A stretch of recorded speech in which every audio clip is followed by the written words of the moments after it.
ਅੱਜ ਗੱਲ ਕਰਾਂਗੇ ਸਿੱਖ ਕੌਮ ਦੇ ਉਸ ਮਾਨਯੋਗ ਇਤਿਹਾਸ ਦੀ ਜਿਸ ਨੂੰ ਸੁਣਨ ਤੋਂ ਬਾਅਦ ਤੁਹਾਡਾ ਸਿਰ ਮਾਣ ਨਾਲ ਉੱਚਾ ਹੋ ਜਾਊਗਾ। ਚੱਲਾਂਗੇ ਉਸ ਸਮੇਂ ਵਿੱਚ ਜਦੋਂ ਦਿੱਲੀ ਸਲਤਨਤ ਨੂੰ ਆਪਣੇ ਕਦਮਾਂ ਤੇ ਝੁਕਾ ਕੇ ਸਿੰਘ ਦਿੱਲੀ ਦੇ ਬਾਦਸ਼ਾਹ ਦਾ ਤਖਤ ਪੁੱਟ ਕੇ ਘਸੀਟਦੇ ਹੋਏ ਅੰਮ੍ਰਿਤਸਰ ਸਾਹਿਬ ਲੈ ਗਏ ਸਨ। ਇਹ ਉਹੀ ਦਿੱਲੀ ਸੀ ਜਿੱਥੇ ਕਦੀ ਹਿੰਦ ਦੀ ਚਾਦਰ 9ਵੇਂ ਪਾਤਸ਼ਾਹ ਧੰਨ ਧੰਨ ਸ੍ਰੀ ਗੁਰੂ ਤੇਗ ਬਹਾਦਰ ਜੀ ਨੂੰ ਸ਼ਹੀਦ ਕੀਤਾ ਗਿਆ ਸੀ, ਜਿੱਥੇ ਬਾਬਾ ਬੰਦਾ ਸਿੰਘ ਜੀ ਬਹਾਦਰ ਨੇ 740 ਸਿੰਘਾਂ ਦੇ ਨਾਲ ਤਸੀਹੇ ਸਹਿੰਦੇ ਹੋਏ ਸ਼ਹੀਦੀਆਂ ਪਾਈਆਂ ਸਨ।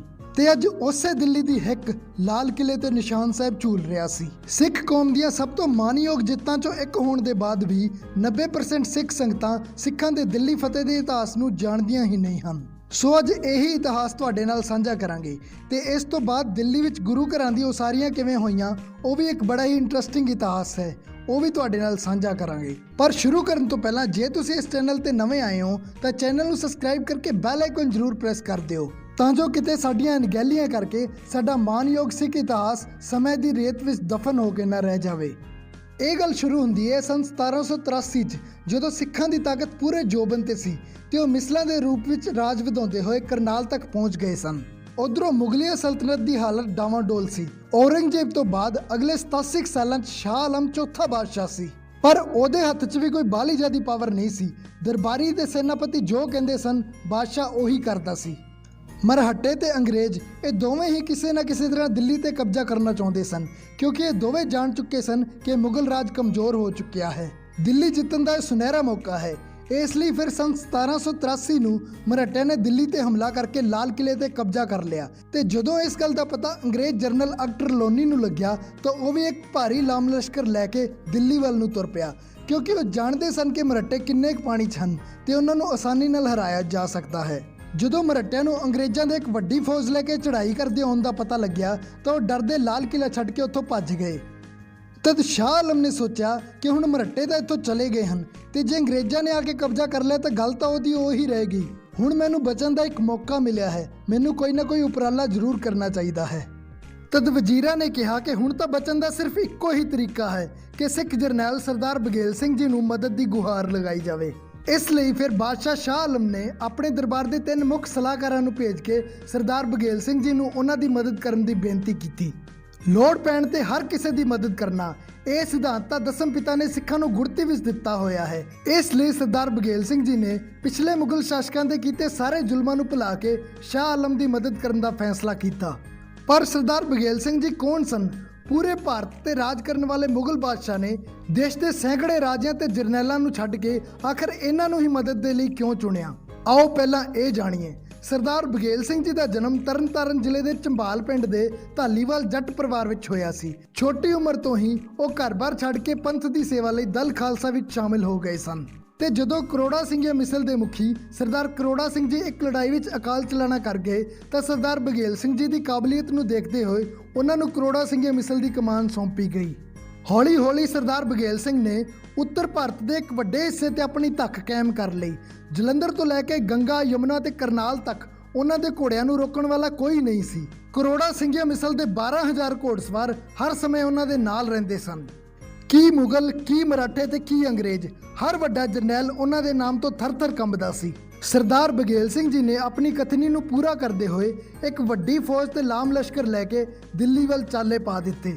ਸਰਦਾਰ ਬਘੇਲ ਸਿੰਘ ਜੀ ਦਾ ਖੌਫ ਇੰਨਾ ਸੀ ਕਿ ਜਦੋਂ ਅੰਗਰੇਜ਼ ਜਰਨਲ ਨੂੰ ਉਹਨਾਂ ਦੇ ਆਉਣ ਦੀ ਖਬਰ ਮਿਲੀ ਤਾਂ ਉਹਨਾਂ ਦੀ ਅੱਗੇ ਵਧਣ ਦੀ ਹਿੰਮਤ ਹੀ ਨਹੀਂ ਹੋਈ ਤੇ ਉਹ ਅੱਧੇ ਰਾਹ ਤੋਂ ਹੀ ਵਾਪਸ ਮੁੜ ਗਏ। ਤੇ ਜਦੋਂ ਸ਼ਾਹ ਆਲਮ ਨੂੰ ਇਸ ਗੱਲ ਦਾ ਪਤਾ ਲੱਗਿਆ ਕਿ ਹੁਣ ਮਰਹੱਟੇ ਤੇ ਅੰਗਰੇਜ਼ ਦੋਵਾਂ ਦਾ ਖਤਰਾ ਟਲ ਗਿਆ ਹੈ ਤਾਂ ਉਸ ਦੀ ਨੀਅਤ ਬੇਈਮਾਨ ਹੋ ਗਈ। ਉਸਨੇ ਸੋਚਿਆ ਕਿ ਕਿਤੇ ਹੁਣ ਸਿੱਖ ਆ ਕੇ ਮੇਰੇ ਰਾਜ ਤੇ ਕਬਜ਼ਾ ਨਾ ਕਰ ਲੈਣ।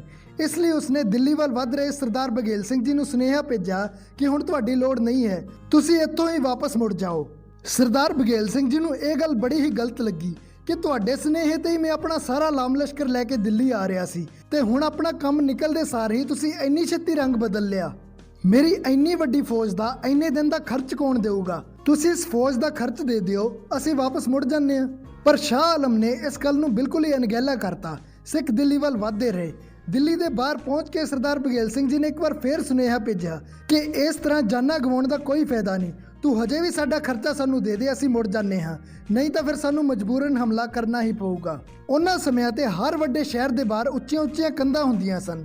ਮੂਰਖ ਸ਼ਾਹ ਆਲਮ ਨੇ ਖਰਚਾ ਦੇਣ ਦੀ ਥਾਂ ਸ਼ਹਿਰ ਦੇ ਚਾਰੇ ਦਰਵਾਜ਼ੇ ਬੰਦ ਕਰ ਦਿੱਤੇ ਤੇ ਸ਼ਹਿਰ ਦੀਆਂ ਕੰਧਾਂ ਤੇ ਸਿਪਾਹੀ ਤੈਨਾਤ ਕਰ ਦਿੱਤੇ ਤਾਂ ਜੋ ਸਿੱਖ ਦਿੱਲੀ ਦੇ ਅੰਦਰ ਐਂਟਰ ਨਾ ਹੋ ਸਕਣ। ਕਰਨਾਲ ਤੋਂ ਤੁਰਨ ਲੱਗਿਆਂ ਸਰਦਾਰ ਬਘੇਲ ਸਿੰਘ ਜੀ ਨੇ ਸਰਦਾਰ ਜੱਸਾ ਸਿੰਘ ਅੱਲੂਵਾਲੀਆ ਤੇ ਸਰਦਾਰ ਜੱਸਾ ਸਿੰਘ ਰਾਮਗੜੀਆ ਨੂੰ ਵੀ ਦਿੱਲੀ ਪਹੁੰਚਣ ਲਈ ਸੁਨੇਹੇ ਭੇਜੇ ਸਨ ਤੇ ਹੁਣ ਉਹ ਦੋਵੇਂ ਵੀ ਆਪਣੀਆਂ ਫੌਜਾਂ ਲੈ ਕੇ ਆ ਕੇ ਸਰਦਾਰ ਬਘੇਲ ਸਿੰਘ ਨਾਲ ਰਲ ਗਏ ਸਨ। ਜੱਸਾ ਸਿੰਘ ਅੱਲੂਵਾਲੀਆ ਨੇ ਕਿਹਾ ਕਿ ਜੇ ਸ਼ਾਹ ਆਲਮ ਨੇ ਸਾਰੇ ਦਰਵਾਜ਼ੇ ਬੰਦ ਕਰ ਦਿੱਤੇ ਹਨ ਤਾਂ ਕੋਈ ਗੱਲ ਨਹੀਂ, ਸਿੱਖ ਆਪਣਾ ਰਾਹ ਆਪ ਬਣਾਉਣਾ ਵੀ ਜਾਣਦੇ ਹਨ। ਇੱਕ ਵੱਡਾ ਦਰਖਤ ਕਟਵਾਇਆ ਗਿਆ।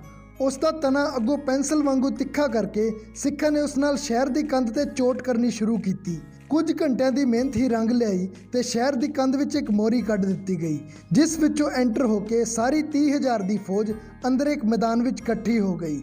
ਇਸ ਮੈਦਾਨ ਨੂੰ ਬਾਅਦ ਵਿੱਚ 30,000 ਮੈਦਾਨ ਨਾਮ ਦਿੱਤਾ ਗਿਆ, ਜਿੱਥੇ ਅੱਜ 30,000 ਕੋਟ ਬਣਿਆ ਹੋਇਆ ਹੈ।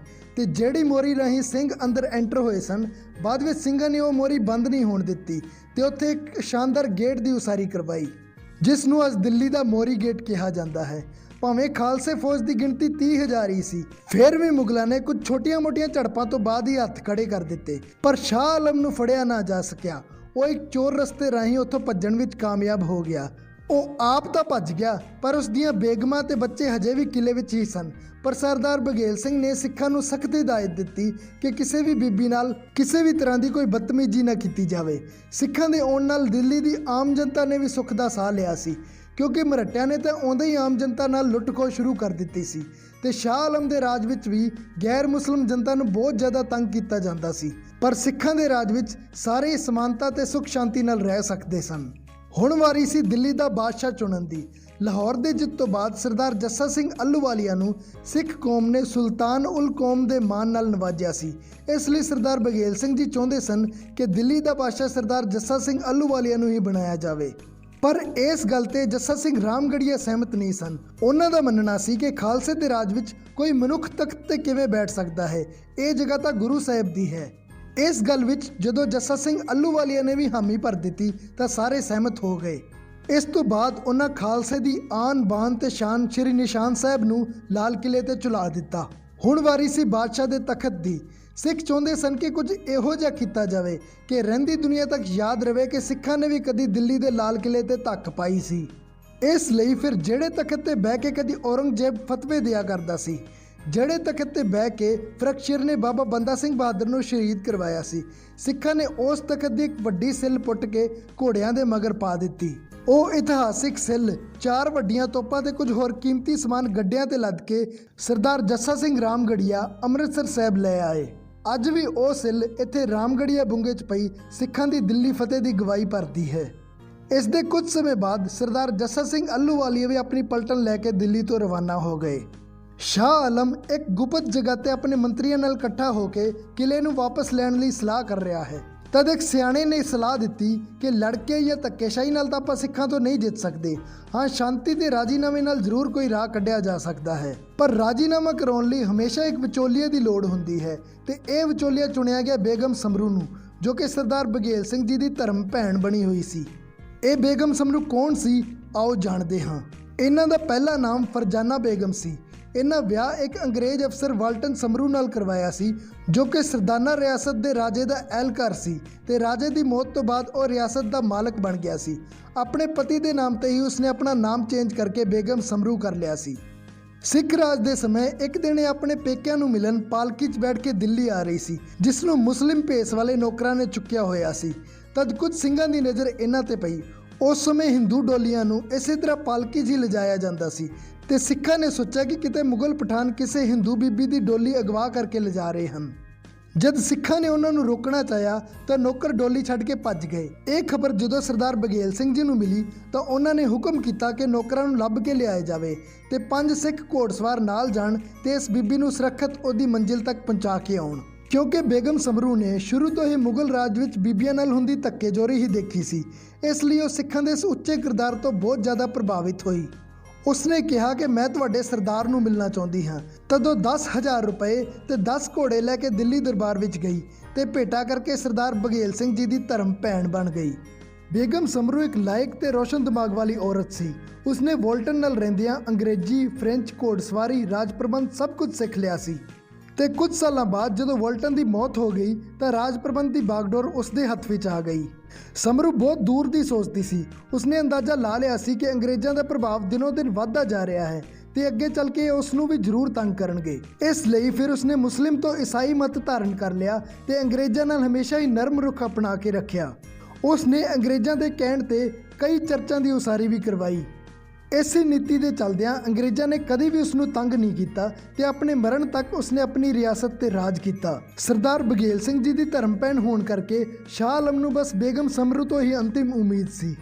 ਬੇਗਮ ਸਮਰੂ ਰਾਜੀਨਾਮਾ ਕਰਾਉਣ ਲਈ ਸਰਦਾਰ ਬਘੇਲ ਸਿੰਘ ਜੀ ਕੋਲ ਗਈ ਤੇ ਕੁਝ ਘੰਟਿਆਂ ਦੀ ਮੀਟਿੰਗ ਤੋਂ ਬਾਅਦ ਆਪਣੀਆਂ ਕੁਝ ਸ਼ਰਤਾਂ ਮਨਵਾ ਕੇ ਸਿੱਖ ਦਿੱਲੀ ਵਾਪਸ ਸ਼ਾਹ ਆਲਮ ਨੂੰ ਸੌਂਪਣ ਲਈ ਤਿਆਰ ਹੋ ਗਏ।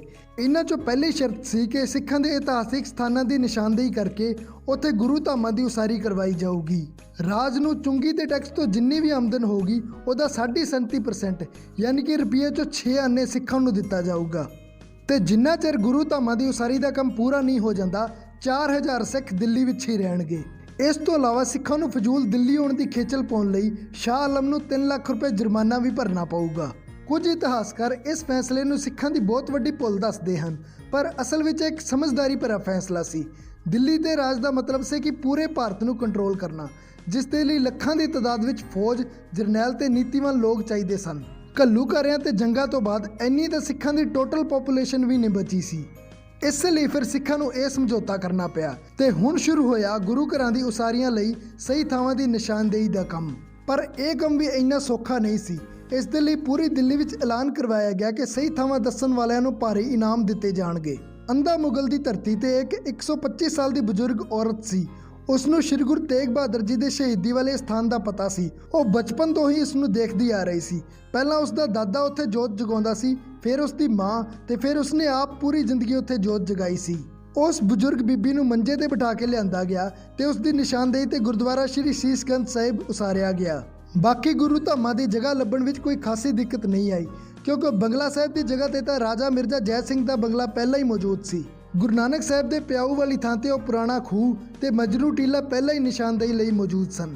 ਪਰ ਸਭ ਤੋਂ ਵੱਧ ਮੁਸ਼ਕਲ ਗੁਰਦੁਆਰਾ ਸ਼੍ਰੀ ਰਕਾਬਗੰਜ ਸਾਹਿਬ ਦੀ ਜਗ੍ਹਾ ਲੱਭਣ ਤੇ ਆਈ, ਜਿੱਥੇ ਭਾਈ ਲੱਖੀ ਸ਼ਾਹ ਵਣਜਾਰਾ ਨੇ ਆਪਣੀ ਹਵੇਲੀ ਨੂੰ ਲਾਂਬੂ ਲਾ ਕੇ 9ਵੇਂ ਪਾਤਸ਼ਾਹ ਦੀ ਦੇਹ ਦਾ ਅੰਤਿਮ ਸੰਸਕਾਰ ਕੀਤਾ ਸੀ। ਇਹ ਆਵਾਜ਼ ਜਦੋਂ ਇੱਕ ਬੁੱਢੇ ਫਕੀਰ ਦੇ ਕੰਨਾਂ ਵਿੱਚ ਪਈ ਤਾਂ ਉਹ ਆ ਕੇ ਸਰਦਾਰ ਬਘੇਲ ਸਿੰਘ ਜੀ ਨੂੰ ਮਿਲਿਆ ਤੇ ਕਹਿਣ ਲੱਗਾ ਕਿ ਮੈਨੂੰ ਪਤਾ ਹੈ ਕਿ ਉਹ ਕਿਹੜੀ ਜਗ੍ਹਾ ਹੈ, ਪਰ ਉਹ ਤੁਹਾਨੂੰ ਨਹੀਂ ਮਿਲ ਸਕਦੀ ਕਿਉਂਕਿ ਉੱਥੇ ਹੁਣ ਇੱਕ ਮਸਜਿਦ ਬਣ ਚੁੱਕੀ ਹੈ। ਸਰਦਾਰ ਬਘੇਲ ਸਿੰਘ ਜੀ ਨੇ ਕਿਹਾ ਕਿ ਤੁਹਾਡੀ ਗੱਲ ਤੇ ਕਿਵੇਂ ਯਕੀਨ ਕਰ ਲਈਏ। ਫਕੀਰ ਨੇ ਕਿਹਾ ਕਿ ਜਦੋਂ ਤੁਸੀਂ ਉਸ ਮਸਜਿਦ ਦਾ ਫਰਸ਼ ਪੁੱਟੋਗੇ ਤਾਂ ਥੱਲਿਓਂ ਉਹ ਗਾਗਰ ਜ਼ਰੂਰ ਨਿਕਲੂਗੀ, ਜਿਹਦੇ 'ਚ ਗੁਰੂ ਸਾਹਿਬ ਦੇ ਫੁੱਲ ਤੇ ਅਸਥੀਆਂ ਪਾ ਕੇ ਲੱਕੀ ਸ਼ਾਹ ਵਣਜਾਰਾ ਜੀ ਨੇ ਧਰਤੀ ਵਿੱਚ ਦੱਬ ਦਿੱਤੇ ਸਨ। ਹੁਣ ਮਸਜਿਦ ਢਾਉਣ ਦਾ ਸਵਾਲ ਸੀ। ਸ਼ਾਹ ਆਲਮ ਨਾਲ ਗੱਲ ਕੀਤੀ ਗਈ ਵੀ ਜੇ ਤਾਂ ਇੱਥੇ ਫਰਸ਼ ਪੁੱਟਣ ਤੇ ਗਾਗਰ ਨਿਕਲੀ ਫਿਰ ਤਾਂ ਇੱਥੇ ਅਸੀਂ ਗੁਰਦੁਆਰਾ ਸਾਹਿਬ ਬਣਾਵਾਂਗੇ, ਤੇ ਜੇ ਇੱਥੇ ਕੁਝ ਵੀ ਨਾ ਨਿਕਲਿਆ ਤਾਂ ਸਿੰਘ ਇੱਥੇ ਪਹਿਲਾਂ ਨਾਲੋਂ ਵੀ ਵੱਡੀ ਤੇ ਆਲੀਸ਼ਾਨ ਮਸਜਿਦ ਬਣਾ ਦੇਣਗੇ। ਫਰਸ਼ ਪੁੱਟਿਆ ਗਿਆ, ਗਾਗਰ ਉੱਥੇ ਹੀ ਸੀ। ਇਸ ਲਈ ਫਿਰ ਉਸ ਥਾਂ ਤੇ ਗੁਰਦੁਆਰਾ ਸ਼੍ਰੀ ਰਕਾਬਗੰਜ ਸਾਹਿਬ ਦੀ ਉਸਾਰੀ ਕਰਵਾਈ ਗਈ। ਸੋ ਇਹ ਸੀ ਸਿੱਖਾਂ ਦੀ ਮਾਨਯੋਗ ਦਿੱਲੀ ਫਤਿਹ ਤੇ ਗੁਰੂ ਘਰਾਂ ਦੀ ਉਸਾਰੀ ਦਾ ਇਤਿਹਾਸ। ਜੇ ਤੁਸੀਂ ਸੱਚਮੁੱਚ ਆਪਣੇ ਧਰਮ ਨਾਲ ਪਿਆਰ ਕਰਦੇ ਹੋ ਤੇ ਆਪਣੇ ਇਤਿਹਾਸ ਨੂੰ ਸਾਂਭਣਾ ਚਾਹੁੰਦੇ ਹੋ ਤਾਂ ਇਸ ਵੀਡੀਓ ਨੂੰ ਵੱਧ ਤੋਂ ਵੱਧ ਸ਼ੇਅਰ ਜ਼ਰੂਰ ਕਰਿਓ, ਕਿਉਂਕਿ ਸਰਕਾਰਾਂ ਤਾਂ ਇਹ ਇਤਿਹਾਸ ਕਦੇ ਵੀ ਸਕੂਲ ਦੀਆਂ ਕਿਤਾਬਾਂ ਵਿੱਚ ਐਡ ਨਹੀਂ ਕਰਨਗੀਆਂ। ਇਸ ਨੂੰ ਅੱਗੇ ਵਧਾਉਣ ਦੀ ਜ਼ਿੰਮੇਵਾਰੀ ਤਾਂ ਹੁਣ ਸਾਨੂੰ ਹੀ ਲੈਣੀ ਪਊਗੀ।